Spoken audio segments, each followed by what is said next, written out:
spare parts and the repair clause is actually a really, really narrow area. It's a very deeply political area. And if you're not a car manufacturer or a spare parts manufacturer, you might ask yourself, why am I interested? What is relevant for me here? I think there are a couple of answers to that. One is that spare parts is likely to be the most debated area in designs in the next 2 years, so knowing something about it is likely to be helpful. And I think the other answer is that it does enlighten some other aspects of European design law.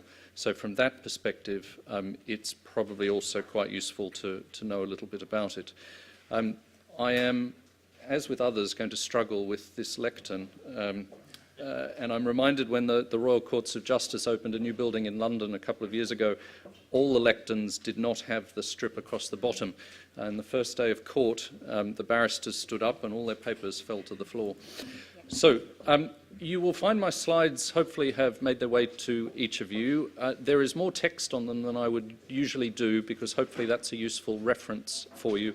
I certainly won't be reading everything out from the text.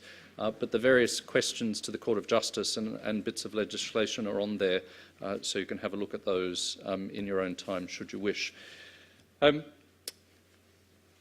history of the spare parts aspects of design law is long and complicated and a bit like a war zone.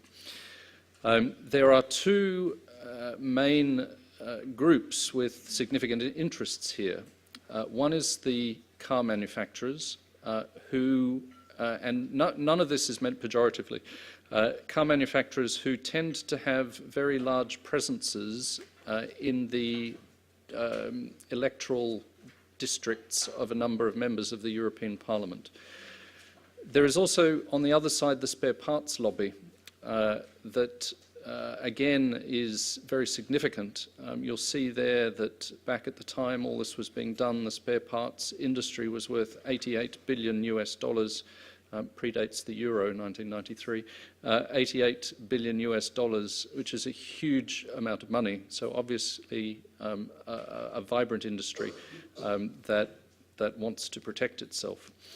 It was said at the time that car manufacturers wanted protection for spare parts so that they could guarantee quality.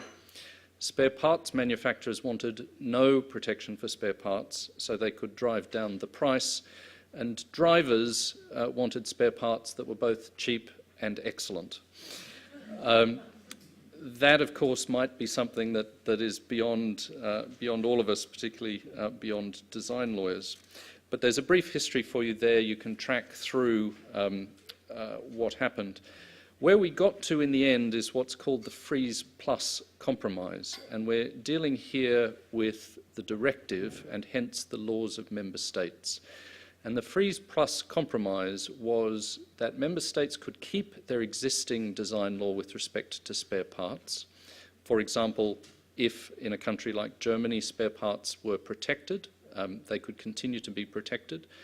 In a country like the UK, where spare parts were not protected, they could continue not to be protected. But if there were changes to the law, they had to move towards not protecting invisible spare parts. So the freeze part is you can keep your existing law. The plus part is, but if you do change your law, it has to move towards liberalisation. And my understanding, although anyone here is very welcome to contradict me because there are 28 member states, my understanding is that none of them have moved towards liberalising their spare parts protection. Do stick up your hand if your member state has or you know of one that has. So where are we now? There is the Freeze Plus solution in the directive. And what that says, as I've just said, is member states can maintain their law. So we have a patchwork of protection across the 28 member states, where some provide protection for spare parts and others do not. I'll come on to the EU-wide level in just a moment. There was a study. It was supposed to be within 3 years of the implementation of the directive. It was a little late. It proposed some harmonising things, and frankly, it got nowhere. which is a great shame, but that was back in 2007, and we are currently in the midst of having a second attempt, which I'll talk about in a moment. So let's look now, having reviewed the history, at the position at EU level. And when we talk about spare parts in design law, we're talking about something very specific. You will recall that design law protects the appearance of a product or part of a product. Now, when the legislation says part of a product, they don't mean a spare part. They mean, for example, the sleeve of a jacket or the leg of a chair or the cap on a bottle. That is a part of a product as opposed to a spare part. The language adopted for spare parts is kind of clunky, and it's one of the reasons why we've had some difficulties in working out what exactly is meant, and why I think courts have tended to find spare parts where they don't actually exist. And I'll talk about that a little more in a moment. A spare part is a component part of a complex product. Now, to have a spare part, you first have to have a complex product, and a complex product is a product which can be assembled and disassembled. What the legislature really meant was cars, and had they said cars, that would have been much easier for all of us, or potentially even vehicles, but cars would pretty much have done it for us. But instead we have this notion of a complex product being able to be assembled and disassembled, and if we have a complex product, then we can also have a component part of a complex product. Now, once you have a component part of a complex product, it will not be protected if it is invisible during normal use. And here again, if they'd just said nothing protects the inside of cars, it would have been much easier for all of us, but instead we have this quite complex definition. Looking briefly at some case law, a car is clearly a complex product. The engine of a car is a component part of that complex product. It can be assembled and disassembled. The engine is generally invisible during use. As you're driving the car, you can't see the engine. Therefore, the engine will not be protected at EU level. To take another example from case law, concrete floors are often reinforced with wire mesh. And there's a decision from the EU IPO over whether or not that wire mesh can be protected.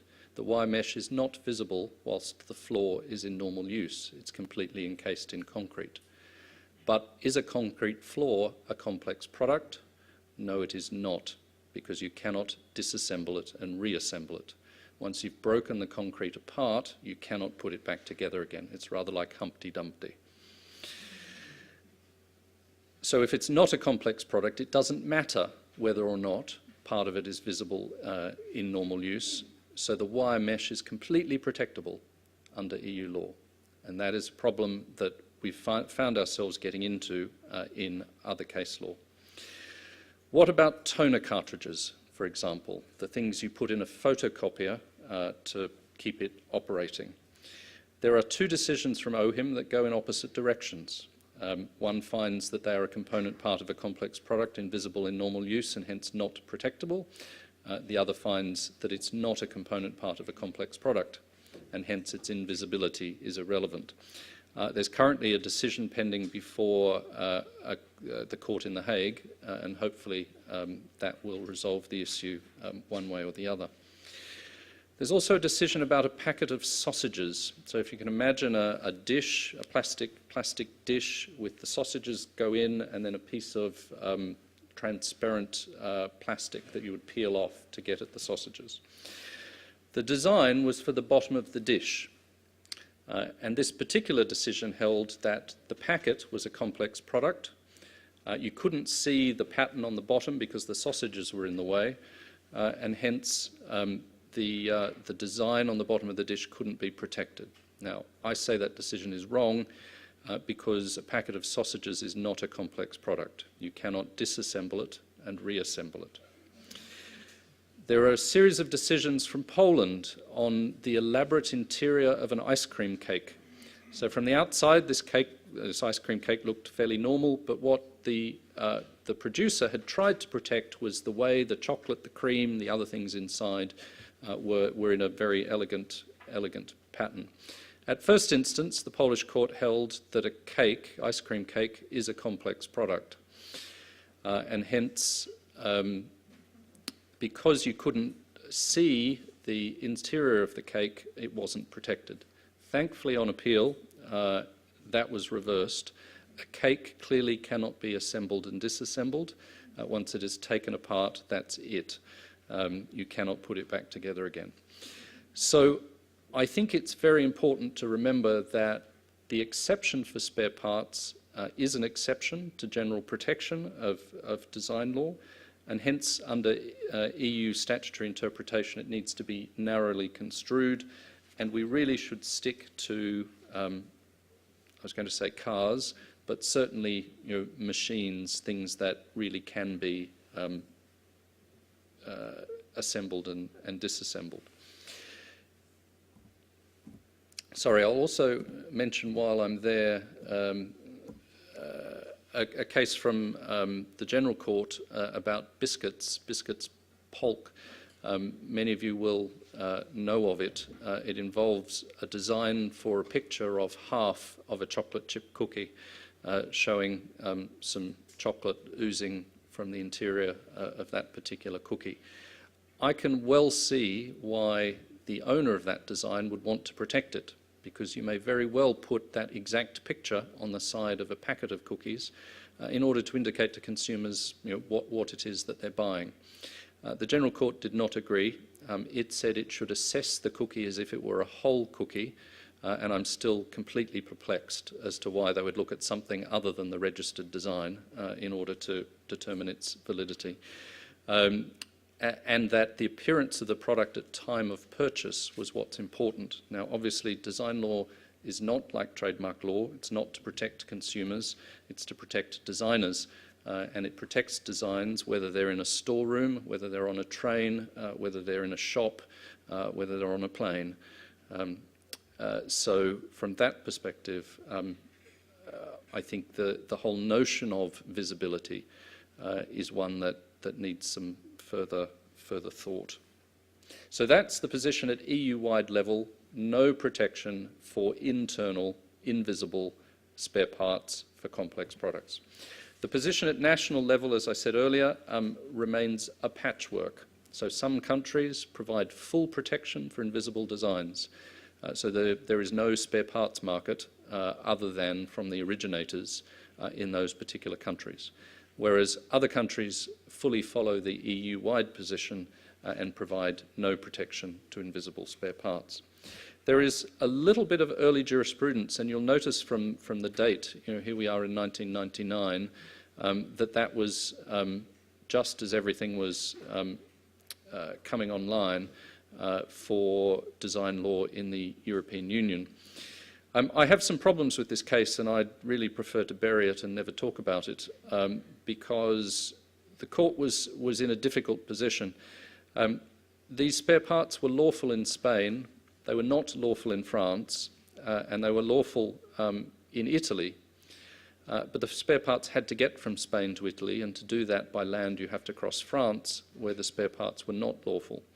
So the Court of Justice was in a difficult position of trying to uphold a single market. That's its primary aim, to uphold a single market in circumstances where the law was different, which made it very difficult.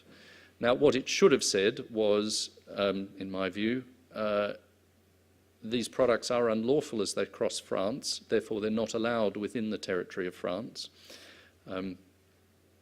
You might draw a line at airspace, but certainly on the ground, not allowed within the territory of France. And hence they shouldn't be allowed to transit across France. That's a flaw in the regulation, but it's what the regulation says.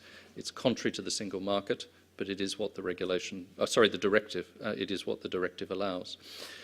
Instead, they said that because the transit of the spare parts did not relate to the appearance, you couldn't see them while they were being transited, they were in boxes, in crates, on trains or trucks, that therefore the exclusive rights of the holder of the French design right were not infringed, and hence transit across France was lawful. Now again, design law protects the design of a product, whether it's being offered for sale or held in a warehouse, imported or exported into the European Union, and hence I think that decision, whilst a good practical outcome, certainly for spare parts owners, is not the answer as far as European Union design law goes. So we've talked about internal spare parts, not protected at an EU level, patchwork of a protection at national member state level. What about visible spare parts? So internal, an engine, visible, the bonnet of a car, a steering wheel, a wing mirror, and if anyone needs some help with the technical dialogue, then we have plenty of interpreters in the audience who can assist. Visible spare parts are protected, so you could register the bonnet of a car. But there is an exception called the repair clause, which is in Article 110, which allows a third party to repair a complex product to restore its original appearance. That enables, in effect, a spare parts manufacturer to avoid a registered design for, say, a wing mirror, and produce a wing mirror to repair, a BMW, an Audi, whatever the car is. And those last couple of words, for the purpose of the repair of that complex product so as to restore its original appearance, has caused and is causing quite a lot of jurisprudence. It's important to remember that the design right still subsists. It is not a ground of invalidity at the EU IPO or otherwise, that the design is for an exterior spare part that could be used to restore the original appearance of the complex product. The design right still subsists, but it is unenforceable in those circumstances. Let me try and give you a practical example. You are the in-house counsel at a company that's doing well. You own a BMW. You have a traffic accident and the front fender of the BMW is damaged. That front fender is a registered design. You take it to your repair shop and they say to you, would you like the original BMW fender, which I'll have shipped from Germany, or we have one that's half the price but looks the same. That so far is all perfectly lawful under harmonised EU law. So if BMW's registered design were a registered community design, that so far would all be lawful. We also have some jurisprudence here, and as I mentioned earlier, you have two very well-funded lobbies who are quite happy to take these cases as far as they need to go in order to get some answers. So we are getting a lot of jurisprudence. Interestingly, the Tribunale di Venezia hears a lot of car spare parts cases. You might question why Venice is big on the car market, given it doesn't have streets. But there you go. This was the first spare parts case to reach the Court of Justice in what I'll call modern times, other than the few that went through back in 1999. And it's really a trademark case. It's not a designs case at all, but it's interesting from a design perspective. In this case, the spare parts manufacturers, in essence, said we're allowed to make spare parts to match the original. The original had a trademark on it. Therefore, to match the original, we should be able to put a third-party trademark on our spare part.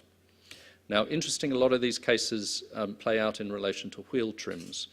And here, the argument was, well, the original wheel trim had Ford, or one of Ford's brands, on it.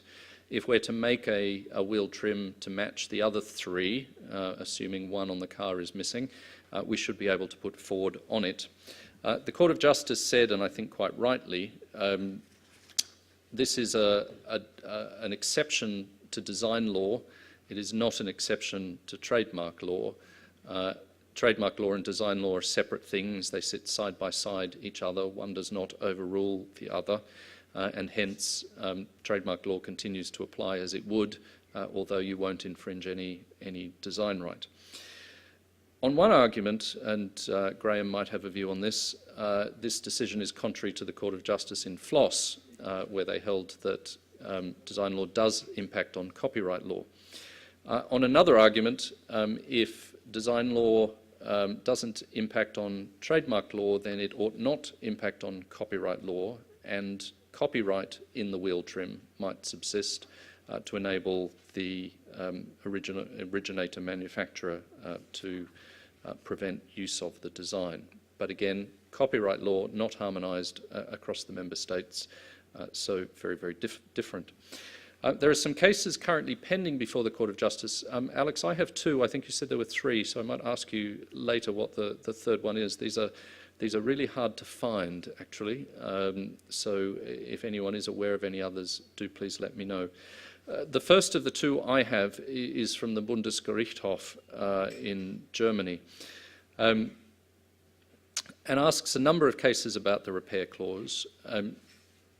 This is my attempt at sort of summarising the translation from the German, so if you are truly interested in this, go back to the original German questions, because they may make more sense. And if I were to hazard a guess to answer these questions, it would be to ask, if you're upgrading or customising a product, is it really repair in the sense that Article 110 says? Is it really to restore the original appearance of the complex product? And I suspect that's where the Court of Justice will come out. If you add a fancy new fender to a BMW, that is not repairing it, and it is not restoring its original appearance. In English, the expression is to soup up a car. I don't know where it comes from. But you can add flashing lights and bigger wheels and things that stick out. That, to me, is not either repair or to restore the original appearance of the vehicle. But we'll see what the Court of Justice does with that.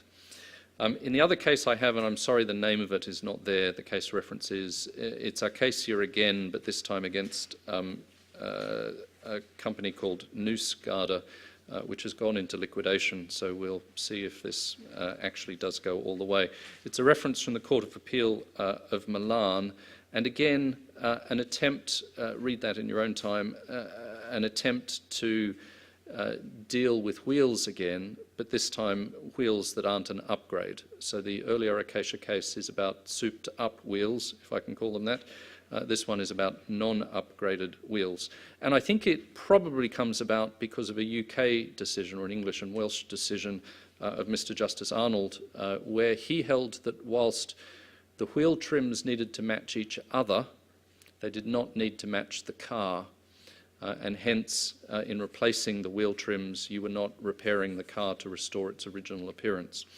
This may be an attempt to relitigate that. Interestingly, in the third question, here we have again the originator manufacturers trying to tie down the spare parts manufacturers to limit their market, limit what they can do by forcing them to take some steps, or attempting to force them to take some steps only to use particular spare parts for repair.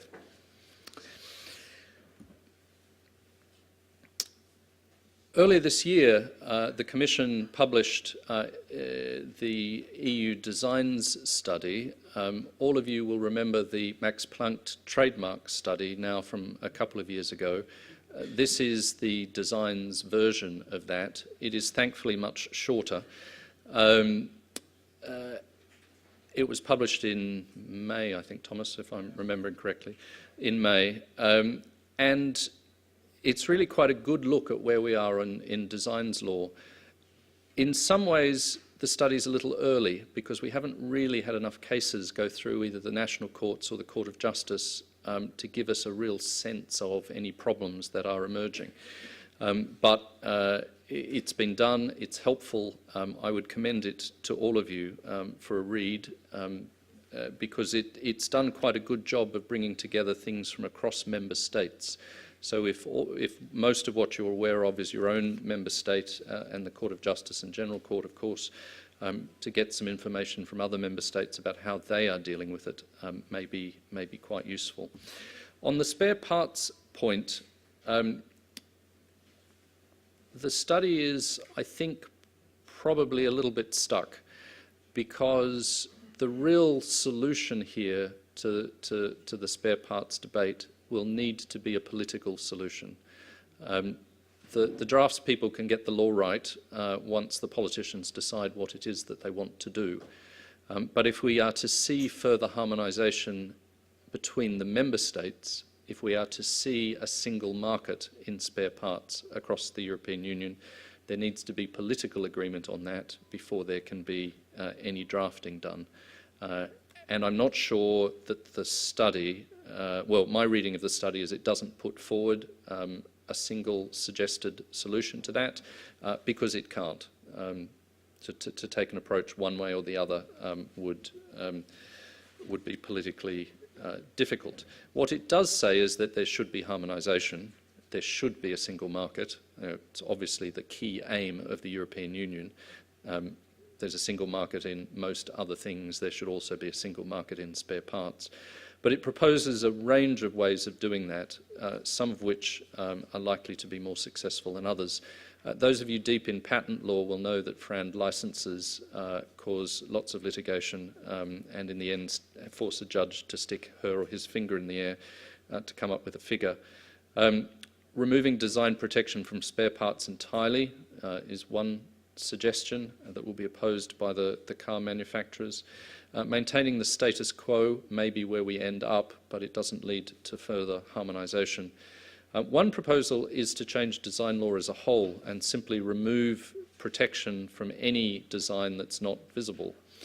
That, I think, would be a mistake, because obviously things like the interior of a cake ought to be protectable. There's market value in that. Consumers are interested in it. It has a value to the owner.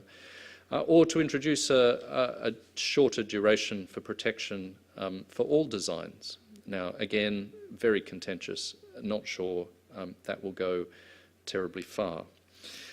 There is no logic to the spare parts exception. It is purely a political exception brought about because of some good lobbying by the spare parts market. So there's no logic to saying we should not protect spare parts. It's just how things have fallen out. But there is certainly a logic to saying we should have a single market for spare parts, and hence the directive does need to be amended. Now, you go one way, complete protection for spare parts, you wipe out a market that was worth $88 billion back in 1999, probably double that now. You go the other way and completely liberalise the spare parts markets, and obviously the price of cars goes up because they no longer can make their money from selling the spare parts. Drivers presumably are unhappy whichever way you go on that particular toss of the coin. What's next in my, Graham, I think remaining 2 minutes? The Commission has indicated that the study is not a priority. Let me perhaps put that a slightly different way. The Commission has indicated that there are priorities above the study in terms of IP reform in the European Union. So it is unlikely that anything will happen on the study very quickly. But I think what those of us who put in to the study, who submitted observations to the study, those of us interested in design law, users of the system, are keen to see is that something comes out of it and that at least we get to resolve some of the trickier issues, some of the errors in the original regulation and directive and their translations, and that the whole thing doesn't founder on the rock of spare parts. It would be a shame if the whole thing sank simply because we can't get resolution of the spare parts issue. So it may be that, and excuse the pun, we park the spare parts issue. for now and get on with the rest of it. It may be that we hold separate debates about the two, but it's important for me, important for users, important for those interested in designs, that we don't get completely bogged down in trying to resolve what is a deeply political issue in these circumstances. Graham, my time is up, but I'd be delighted to take any questions.